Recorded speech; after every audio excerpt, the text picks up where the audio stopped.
Luego decimos que las cosas pueden ser principales o accesorias. Las cosas principales son las que pueden existir por sí mismas. Ahí a la par les he ido agregando el concepto y les voy agregando también los artículos. Sería bueno que después ustedes lean al respecto y profundicen, chicos, ¿no? Esto que les damos no quiere decir que es el conocimiento total. Les estamos dando elementos para que ustedes vayan después y lean y profundicen. Bien, entonces decimos que son principales las cosas que pueden existir por sí mismas. Y decimos que son accesorias aquellas cosas cuya dependencia y naturaleza están determinadas por otra cosa, de la cual dependen o a la cual están adheridos. Y esa dependencia, esa accesoriedad puede ser de dependencia o de adhesión. De dependencia, como por ejemplo cuando esta cosa que es accesoria existe pero sin accesión física. A ver, por ejemplo, el control remoto de un televisor. Lo principal es el televisor. ¿Y qué es lo accesorio y que no tiene adhesión física a esa cosa principal? Es el control remoto, o de un televisor, o de un conversor. Y cuando hablamos de la accesoriedad, las cosas que es accesoria a la principal, pero porque existe una adhesión física, bueno, volvemos al ejemplo entonces, por ejemplo, de los materiales de construcción o de los muebles de una casa. Yo digo que lo principal es la casa y lo accesorio son los muebles de esa casa para que yo pueda habitar esa casa, o los muebles de la oficina, o los muebles de mi estudio de arquitectura. ¿Cuándo las cosas son consumibles y no consumibles? Las cosas son consumibles aquellas cuya existencia se termina con el primer uso. Por ejemplo, compro un helado, lo tomo al helado y bueno, se acabó el helado.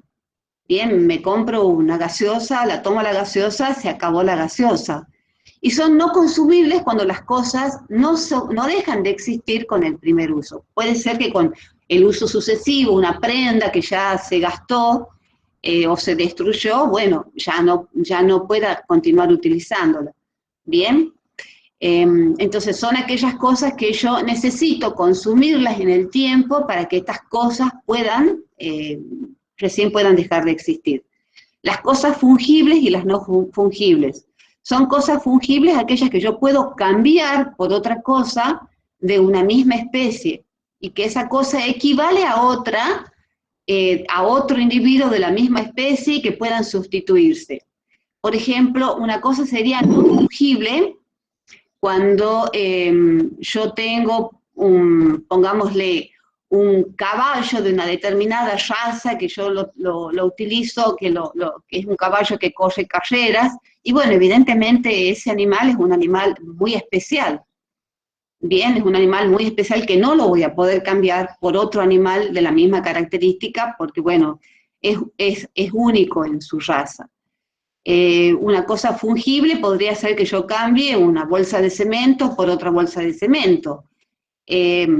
Esa es la esencia de la fungibilidad o de la no fungibilidad de las cosas. Es decir, que puedan ser cambiables y las cosas por las cuales yo las cambio puedan seguir funcionando y sean exactamente, me generen el mismo tipo de servicio, en el caso nuestro, que sea materiales o maquinarias, por ejemplo. Y después otra clasificación de las cosas, cuando pueden ser productos o frutos. ¿Qué es el producto? El producto son los objetos no renovables, separados o sacados de la cosa. Por ejemplo, la madera. Bien, yo tengo el Adri, árbol. disculpa que te pregunto una consulta ahí sobre lo fungible y no fungible. ¿Eso sería como el trueque? Sí, podría ¿Algo servirte para el fungible? trueque. Podría servir, obviamente, si vos quieres cambiar algo, podría servirte. Sí, sí, sí. Bien. Productos y frutos. Entonces, ¿cuál es la diferencia que hay entre un producto y fruto? Que el producto es el bien no renovable y el fruto es el producto, el fruto son el objeto que ese bien produce. Entonces pueden ser naturales, como podrán ser cuando yo levanto una cosecha, podrán ser industriales, cuando ya de esa cosecha, por ejemplo, de manzana, yo he producido un jugo, ahí tengo ya un fruto industrial, y los frutos civiles son aquellos frutos como, por ejemplo, la renta que me genera una propiedad. ¿Bien? La diferencia que radica es que el fruto no altera la sustancia y los productos sí.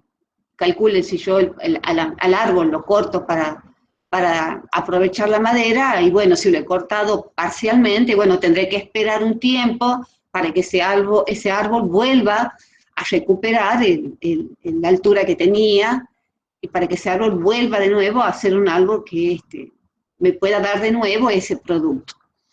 En relación también puede ser que las cosas estén dentro del comercio y fuera del comercio. Están fuera del comercio los bienes cuya transmisión está expresamente prohibida. Dice el artículo 234. Dentro del comercio, las cosas que podemos comprar y vender normalmente. Para que estas cosas estén fuera del comercio, esa situación de la cosa tiene que estar afectada a que esté fuera del comercio, o por contrato, o sea, un acuerdo entre las partes, por un acto de última voluntad, o por una ley. Bien, o por contrato sería porque las partes nos hemos puesto de acuerdo que no vamos a vender esta propiedad. Por actos de última voluntad, por ejemplo, cuando la persona antes de fallecer, o el padre, por ejemplo, ha determinado que esa casa o ese departamento, esa propiedad no se va a vender hasta que el hijo menor no se reciba y no termine de estudiar. Y podrían ser también puesto por ley, es decir, que por ley se determine que determinados bienes están fuera del comercio. Esta cuestión de sacar los bienes de fuera del comercio no puede estar indefinidamente fuera del comercio, sino que hay plazos que la ley determina, que esos plazos podrán ser renovables, pero siempre no puede ser que la cosa esté de por vida fuera del comercio.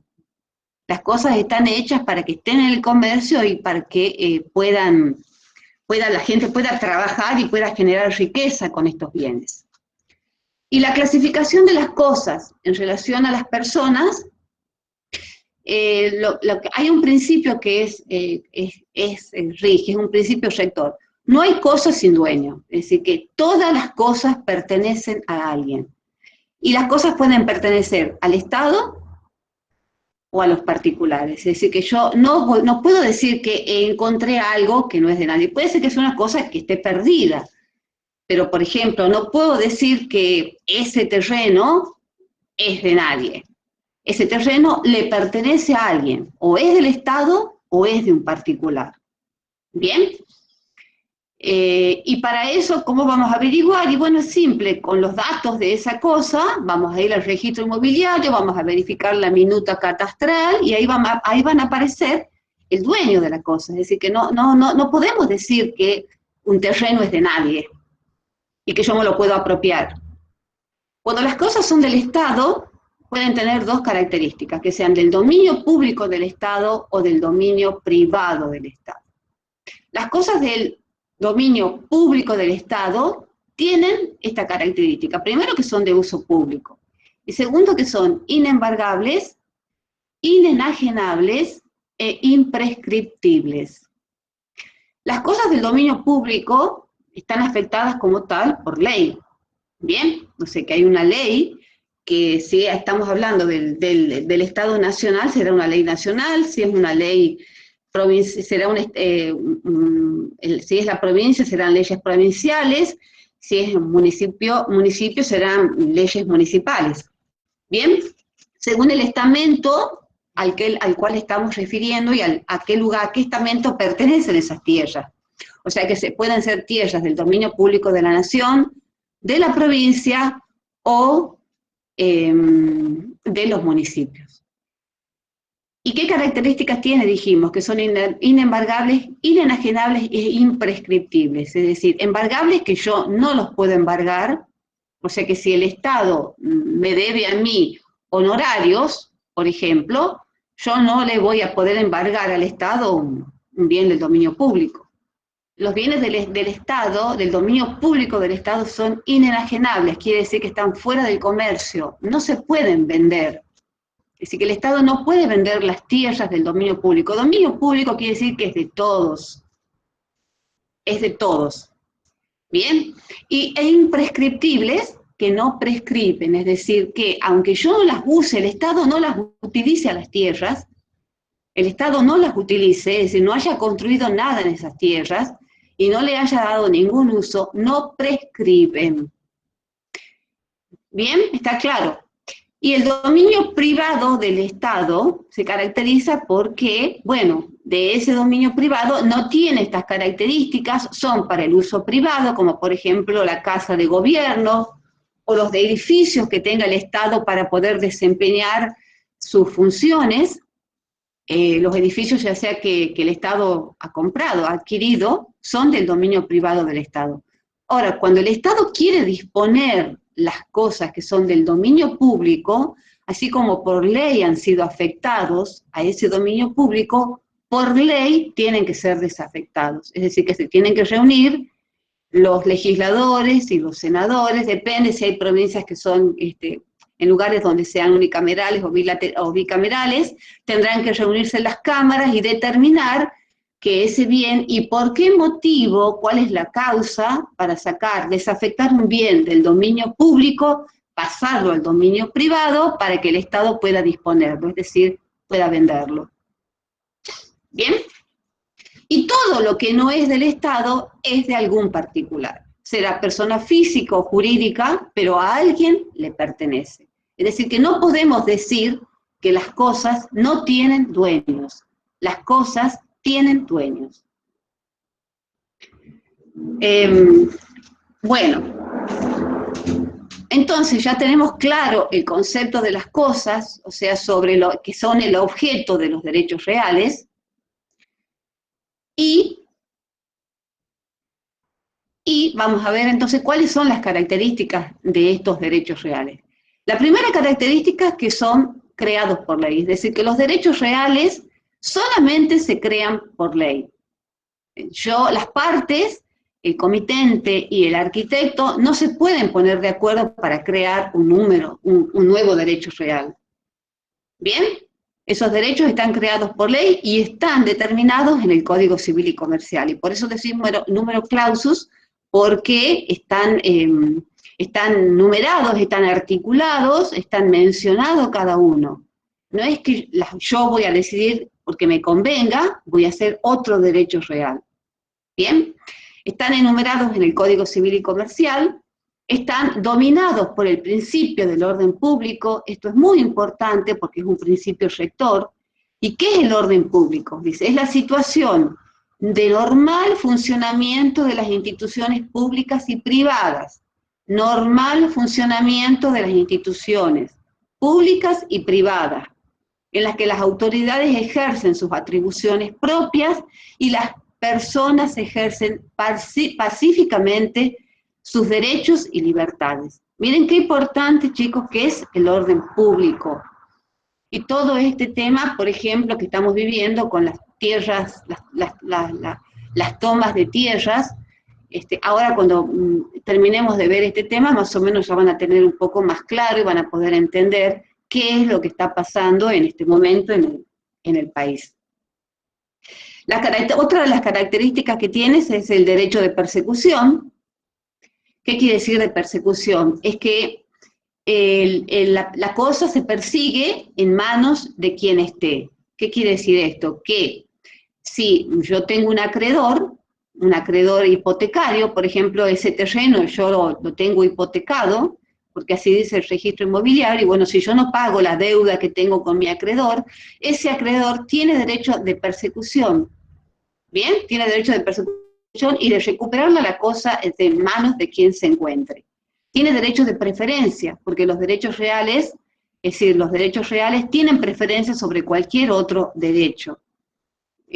Por ejemplo, si yo tengo una hipoteca, ese acreedor hipotecario, porque la hipoteca es un derecho real, la hipoteca esa tiene preferencia sobre cualquier otro acreedor. Ese acreedor hipotecario tiene preferencia sobre cualquier otro. Es decir, que si hay un proveedor que también nos está ejecutando porque no le hemos pagado los materiales, o cualquier otro deudor, acreedor que tengamos, bueno, en relación a ese terreno, el que va a tener preferencia va a ser el acreedor hipotecario. Es decir, que de todos los acreedores que yo pueda tener, el que primero va a cobrar es el que tenga un derecho real.